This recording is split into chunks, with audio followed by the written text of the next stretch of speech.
to pop culture problem. That was terrifying. That was my best monster horror movie. Werewolf, Dracula's castle in the background. Werewolf, their castle. Like, that was my best kind of intro to the monster universe. Wolf, their wolf. I've never heard that before. Oh, yeah, okay, yes, I have heard that. I've seen that, yes. Werewolf, yes. werewolf, yes. Their castle. Young Frankenstein is a classic. That's a classic. Mel Brooks is classic. Mel Brooks, he's a genius. Classic Gene Wilder, and also homage to that great horror genre with Frankenstein and kind of playing off that. The Frankenstein, the swamp monster, the creature of the Black Lagoon, creature of the Black Lagoon. The Wolfman and all the Mummy and all these different things, like, they're so iconic. And we also have those in more recent years, back in the 80s. Child's Play with Chucky and Freddy Krueger and Michael Myers and all those things. Horror movies are as good as their monster. Oh, they're as good as their monster. They're ingrained in our society, and it's something that is debatable about whether we've talked about many shows. Should they remake movies? Should they remake monster movies? Should we have monsters that are reinvented and changed, or should they be made classic? A good example. I don't know if you saw the new Wolfman with Benicio del Toro. Yeah, I didn't think it was bad. I didn't think it was bad either. It. And what I liked about that movie was how they approached the Wolfman. They really made it like the original. They made him look like the original Wolfman. They really did. With that, again, upright bipedal, which is funny. Lon Chaney, right? I don't know if it's on. We had Lon Chaney, Bela Lugosi. Yeah, Bela Lugosi was he was like the Dracula. He played the opera. He played a lot of different. Yeah, they all are interchangeable to me. Those two probably played every monster in history, so it's like they kind of did it all. But they stuck true to that kind of original style of the Wolfman. And it's not to say that I don't like the other werewolf movies. I didn't see.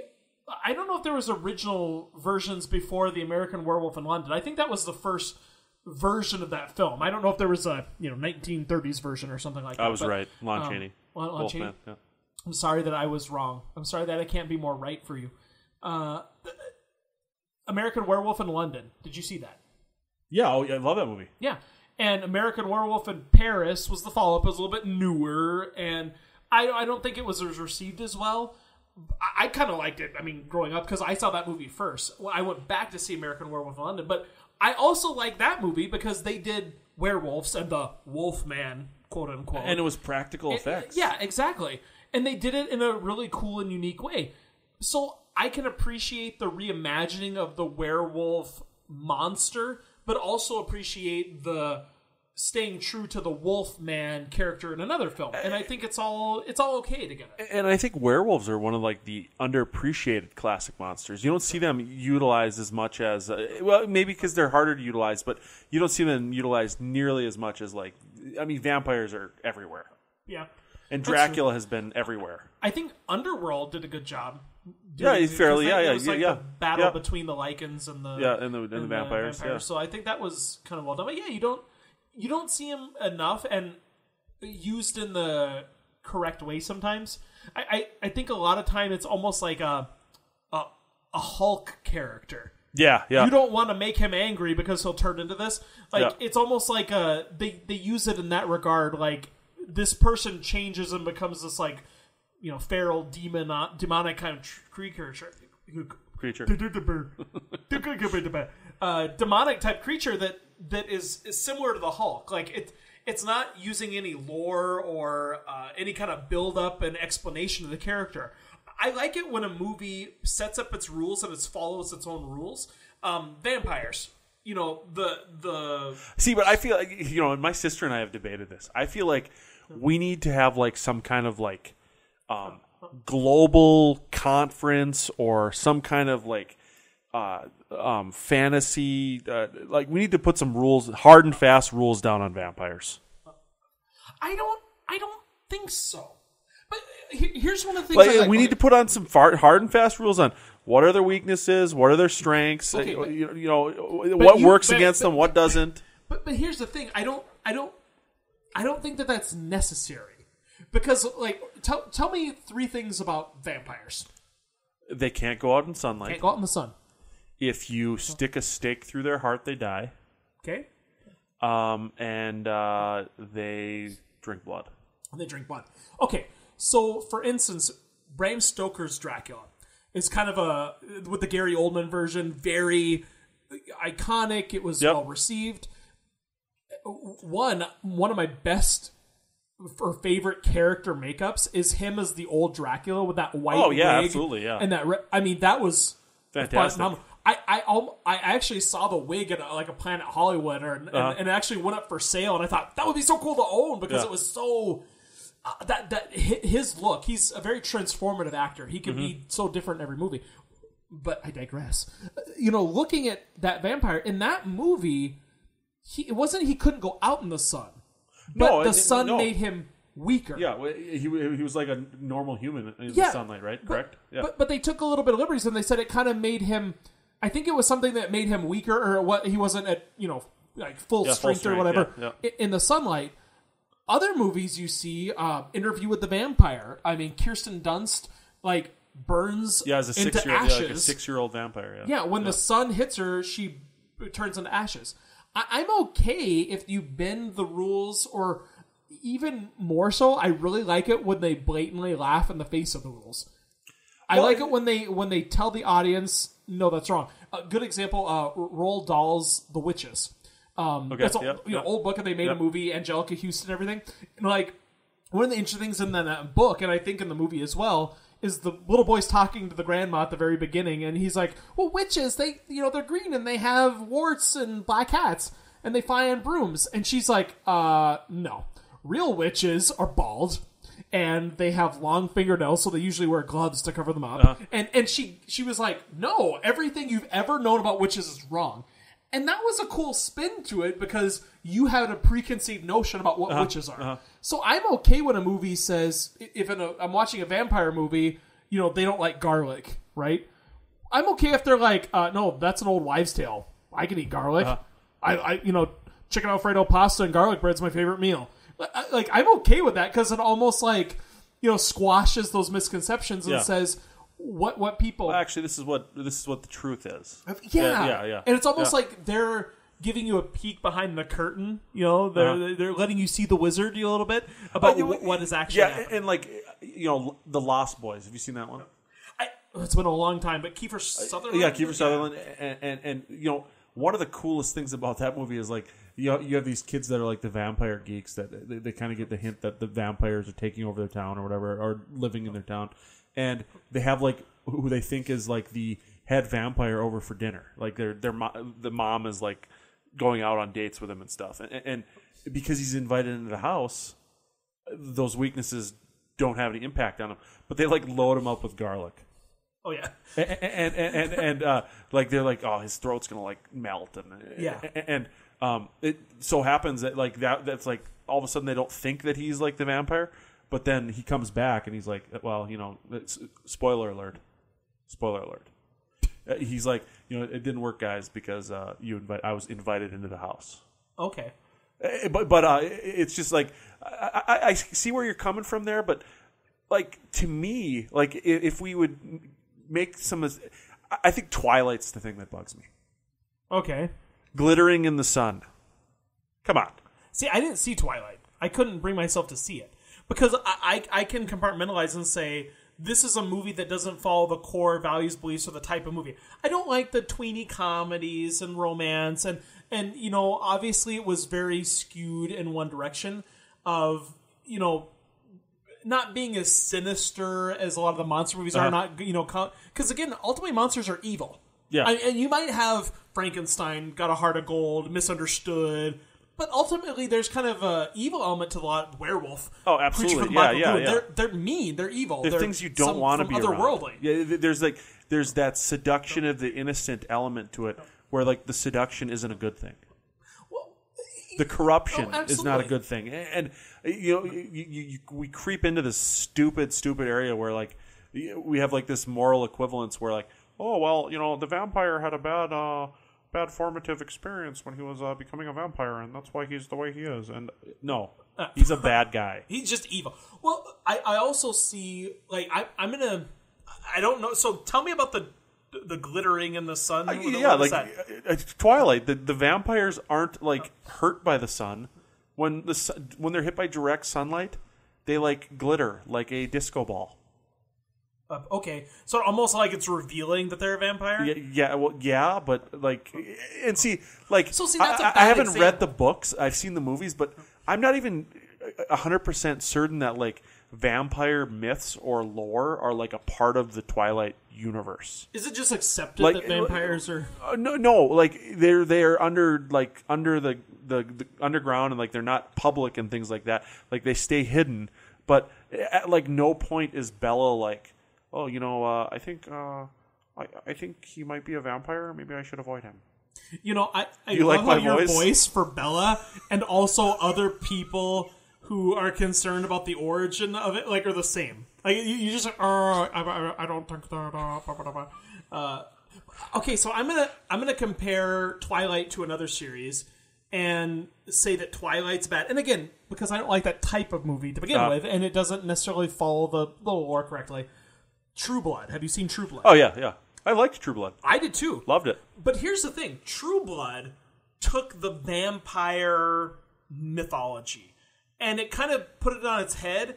I mean, vampires were public. Yeah, they came. Yeah, they like came out of the closet, if you would. There was synthetic blood Yeah. that they did to try to Called True Blood. That's where the name of the show comes from. Yeah, and they didn't want to eat people. They were trying to conform to normal culture and be better people. There were some bad vampires. There was good vampires.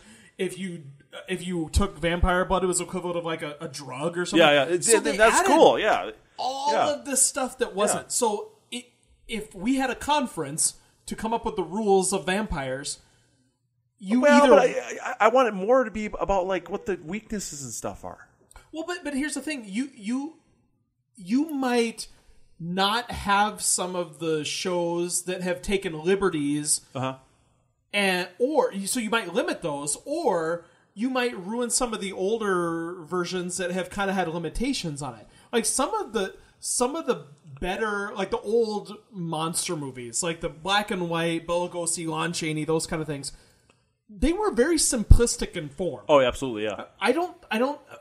I think because those monsters were new and fresh, and it was the first time you were seeing them visualized, that was a lot for the audience to take in. Yeah. And so they set simple rules. And I think, part of it's where a lot of these things were ingrained in us, where garlic, sunlight, drinking blood, or stake in the heart, silver bullets for werewolves, or, something like that. Like, they made those very simple things because I think it was hard for the audience to get invested in this very supernatural element. Well, and with like Bram Stoker's Dracula, you talk about him being weakened by the sun.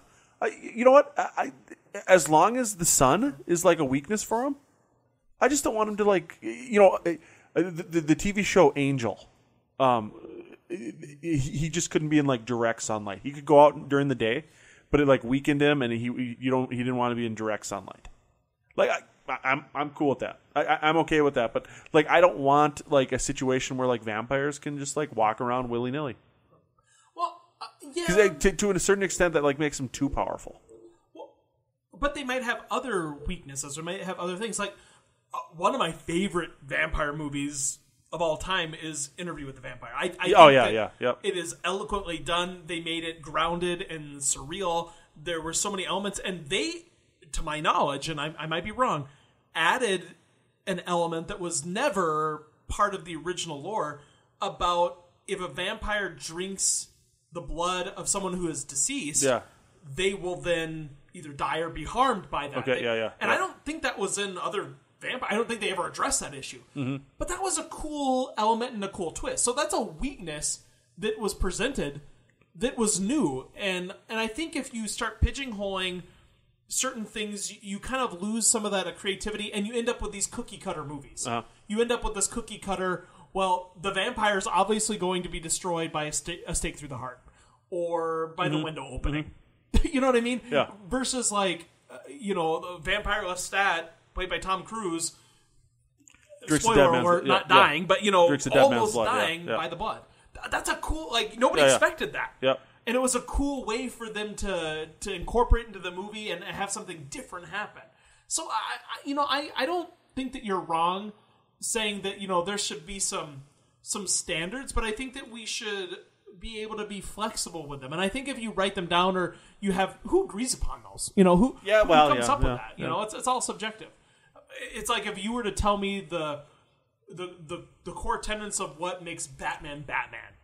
Well, a lot of people might disagree. A lot of people might say, well, yeah, but, I think this should be the thing that happens. Can Batman kill people? Yes or no? Well, I think he should be able to because, I think it's modern day and you might have to do what you have to do. And you might say, no, he cannot kill people. That is something I won't sway on. And then somebody's going to be unhappy. And I think this comes from, the purist in me because, Batman, I would say, can't kill, absolutely not. Yeah, no matter what. Yeah. But I mean, maybe you've got a good story, and it would be worth telling. But you know what? I don't know if I want to hear the story. Well, but look, and we've had a Batman episode. I don't want to hear Twilight. But hold on, we've had a Batman episode, and look at the different forms of Batman, from animated series to Adam West to Christian Bale. If you had too many rules, again, I think it starts to kind of make all of them fair. Similar and the same. That's fair. It doesn't allow them to branch out. And it's okay. You might hate the Adam West Batman. You might say, nope, it was too colorful, it was too campy, I didn't like it. And that's okay. Uh-huh. But at least allow that Batman to have existed by not pigeonholing it into a certain thing. Now, and we've spent a lot of time on vampires here, but before we move on to one of the other movie monsters, have you ever seen the movie Shadow of a Vampire with John Malkovich and William Dafoe? No, I have not. You got to check that out. Shadow It is about the filming of Nosferatu. Oh, okay. And it's really kind of an interesting take on it because apparently the guy who played Nosferatu was a guy named Max Schreck. It's loosely based on the true story of and he was a method actor. So William Dafoe's character is this character, and he shows up. He's in full makeup. They're shooting at this old castle, and they don't know. This guy is acting like a vampire. They don't know if he actually is a vampire or not. And I don't want to spoil it for you, but it's actually a pretty creepy movie because of that. I mean, it's a great movie. I mean, you got John Malkovich and William Dafoe, two great actors. Oh, I can't wait. There's a new movie coming out called Hating John Malkovich. It's the sequel to Being John Malkovich that I'm making. And I love Being John Malkovich. You're kidding me. You are lying. I will turn off the show right now. I love that movie. I will turn off the show right now. Okay, here's the thing. You and I are going to make another episode of this show explicitly discussing Being John Malkovich, and that will determine the fate of this podcast. But let's not get off track too much, and let's continue to talk about the monsters. I can't look at you. I can't even look at you right now. So this is too much. So we've talked about vampires. We've talked about werewolves. Where do you stand on the whole Frankenstein's monster thing? That was I think that's one of those tale as old as time is people incorrectly calling Frankenstein. It's the Frankenstein's monster is not Frankenstein. It's Dr. Frankenstein who made the monster. Yeah. But even I do that when I say Frankenstein. People just throw that out. They assume that's the monster's name. I love Young Frankenstein. For me, that's I think why I like the Frankenstein story, because I love that movie and it's parodying it. I like a villain with a heart of gold. I think that Frankenstein's monster was misunderstood, and I think he's a victim of circumstance. And even though he, might have been a killer, a goon that was, killed, hanged, or whatever, and then having an intelligent or an abnormal brain put in, I still think that there's some good there, or there's a certain innocence to it. I like that element to it. By far, not my favorite movie. If there was 3 movies coming out, a werewolf movie, a vampire movie, and a Frankenstein movie, Frankenstein would be the last on my list. Like I think that there's not a lot of flexibility with that story. Even if he's played by Bradley Garrett. Bradley Garrett. Have you seen that from Everybody Loves Raymond? Have you seen that commercial? No. Where he walks into the town and he pulls a Christmas light off the tree and puts it in like his bolt. I've not seen that. Yeah. I that is one of those examples of a story that I just don't think that there's a lot of flexibility with. There was was it called I, Frankenstein? Yeah. Or something like that. And it was more like a modern, and I didn't see with what's his name? He played Harvey Dent and yeah. He was not my favorite character in that series either. The actor's okay, but I didn't care for him. But like that movie, like I didn't see it, but I heard it got terrible reviews, and it was this like updated tale, and it just didn't seem like he was the front line between this war between demons and angels, I think. Like he was able to straddle that world because he was between life and death. And, but that Frankenstein story is so iconic.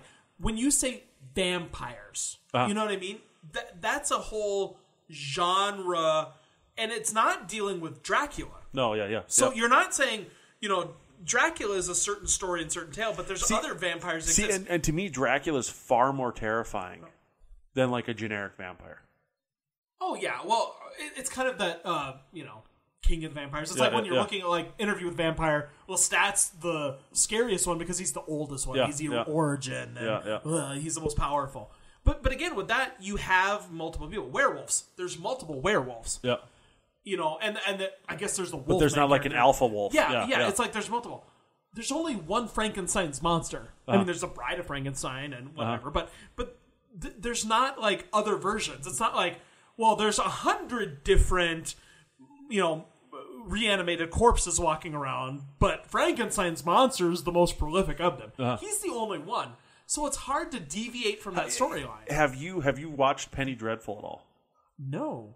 I've heard it's good. It is a good show. I mean, and it takes some really interesting liberties and really interesting angles on these different classic movie characters.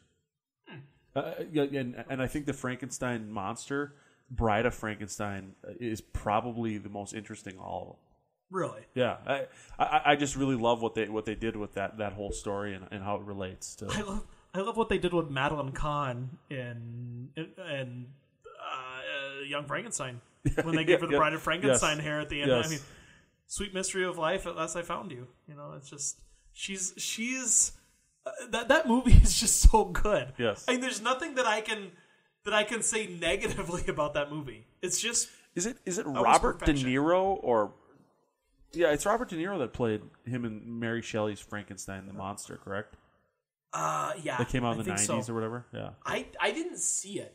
I didn't see that version of it because again the Frankenstein story is the least interesting. Like I like the story, but it's so one-dimensional. Yeah, you're right. You're right. It's so iconic. It's been told so many times and in so many different and yet the same way. And De Niro's De Niro's kind of a weird choice for that too, because the monster really doesn't talk, does he? Yeah. And so not a ton.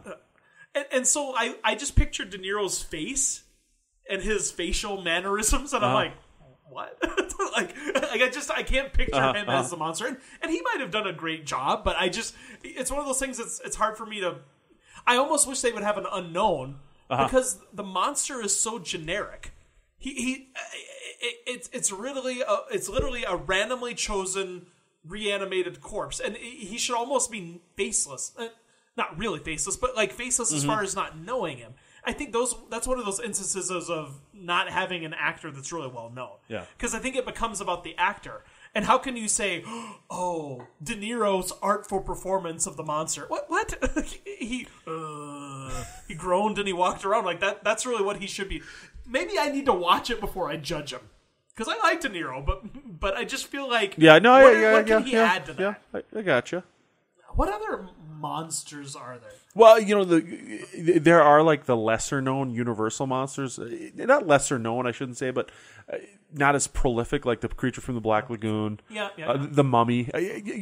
And the Mummy that's kind of they went into this dark universe thing now, Universal, where they're relaunching all their classic horror monsters and things like that. But and the Mummy is the most recent one. That's kind of the one that they want to like launch that storyline. But the Mummy is one that I really like the Brendan Fraser Mummy movies. Yeah. I think those are fun. Okay, I like the Brendan Fraser mummies, but I remembered, I don't know which one it was, but the very end, they had a CGI Scorpion King, yeah. And it was the worst CGI. That was awful. And I remember the thing that I noticed most about it was his lip. His upper lip reminded me of when Homer Simpson burps, and it's that wavy, wiggly lip. That's the kind of thin, weird lip. It was such bad CGI. And I'm not on the bandwagon of let's boycott CGI. I'm on the let it be what it is. Yeah, man, that was bad CGI. And that's like 15, close to 20 years ago that movie came out. But those were good movies for what they were. I've seen the new one. I didn't think it was as terrible as the critics thought it was, but I think that's one of the. And you know what, Josh?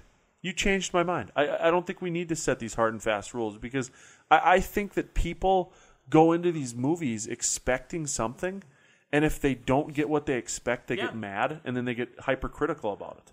Well, and I think you cut yourself off from enjoying it because if you set those hard and fast rules and you say these are the rules, when a movie doesn't follow that, you're almost obligated not to like it. You know what I mean? Because it's not following that prescribed notion, and it's not that. You can't deviate in your own mind, but it's kind of like, well, they did break the rules. Yeah. It's kind of like they didn't really... And I think there's unwritten rules, and I think that's good enough because we can reference those and say, well, I didn't like the fact that Kong was bipedal and he should have not been. Yeah. Or I like that he was more ape-like instead. Or, you can kind of make those prescribed truths and decide whether or not you like them. But like the Mummy, I kind of almost saw that like a reimagined Indiana Jones. A little bit. Yeah, It was an adventure. It was a tomb raiding. It was and it kind of had that. It had a little supernatural element to it, but it also had that adventure and that shoot 'em up. And I don't know. It just kind of felt. Yeah, no, I really liked the action adventure element to it, and it really wasn't that scary. No. I'd like to see Creature from the Black Lagoon. How do you make the Creature from the Black Lagoon scary? Because he is kind of campy. Like the Invisible Man. Like I feel like the Invisible Man could be like a pretty terrifying movie. Have you seen Hollow Man? Yeah. I think that they did a good job with that movie. Yeah, that was making because I think it's a realistic depiction of if you had a narcissistic person have that party or that power or ability. My number one superpower would always be invisibility. That is the one I would always choose. So when I watch that movie, it kind of made it weird because they're like, I didn't think The Wishmaster was a good movie series. Okay. But all right. I remember kind of the rule of it was that you made a wish and the wish would come true, but not in the way that you expected. Kind of twisted, yeah. Yeah, it was a twisted, reality for the wish that you made. And that was kind of what Hollow Man was. Like, I'm going to wish to be invisible. Wait a minute. Look at what can look at the actuality of that. Yeah. It's not the glamorized look. And so, I mean, there are ways that you can take that, but does it have to be the Invisible Man? Or can it be an invisible power? Just like it doesn't have to be Dracula, it can be a vampire. Yeah, and see, to a certain extent, a lot of times in these monster movies, they kind of go down that road of I'm doing this for what is a good reason, and yet then that reasoning gets corrupted, and what you're trying to save actually gets destroyed.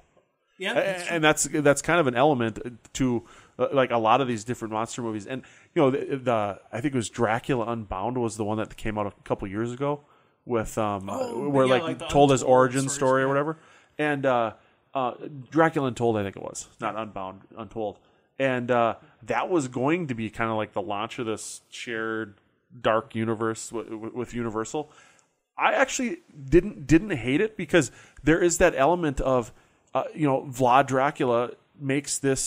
the Impaler makes this deal with this ancient vampire to try to save his people. Yeah. And Deal it with the backfires on him. Yeah.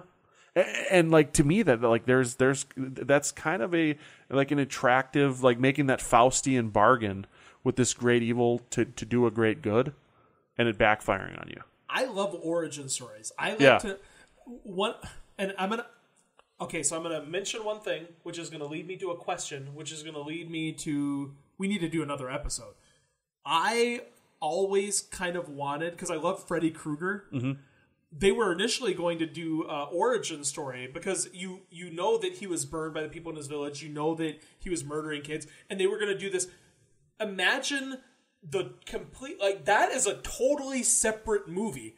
That is like a suspense thriller serial killer movie as compared to campy Freddy Krueger. Absolutely, yeah. But I wanted it. Yeah. I wanted them to make that movie. Because I think it would have been cool, because it was an origin story, and it took a different spin to thing, and it would have had a different tone. Mm-hmm. And I think that's exciting when you can give Hannibal Rising and some of these movies that they have such great origin stories. You can give it a different tone. Like, I love the 80s movie The Monster Squad. Oh, yeah. And it's because it's got a different tone. Yeah, it's great. So, and that's one of these things that's one of the things that's great about these monsters, is that you can throw them into so many different situations. Like Mummy, you could do straight horror, but then you could do the action adventure like you did with the Brendan Fraser movies. Mm-hmm. You can do that with all these characters. Underworld's another great example of what you can do with these characters. And I think that's why they've stood the test of time. John, we're not going to have time to discuss this episode, but I'm gonna ask you a question just to kind of lead into that next episode. Do you consider Jason, Freddy, Michael Myers, Chucky monsters? Or do you put them as like I put them in a different horror genre, because there's the monster movies and there's these horror movies, but are they technically monsters, or where would you put them? Because I think it's a whole other show to talk about that type of monster, quote unquote. Yeah, I mean, we talked about the classics, but I think they are. They are. It's like a modern day monster. Yeah. Okay. Well, like that's the golden age, and maybe those guys are like the silver or bronze age of that monsters. Is a whole nother episode. It's something that we can talk about for hours. One thing that I can talk about for 10 seconds before we end is that my only hope is that monsters will punish you for liking being John Malkovich, because it's an unforgivable sin, and may Dracula bite you at night. Wow. Ladies and gentlemen, thanks for listening to Pop Culture Problems. We'll see you next time.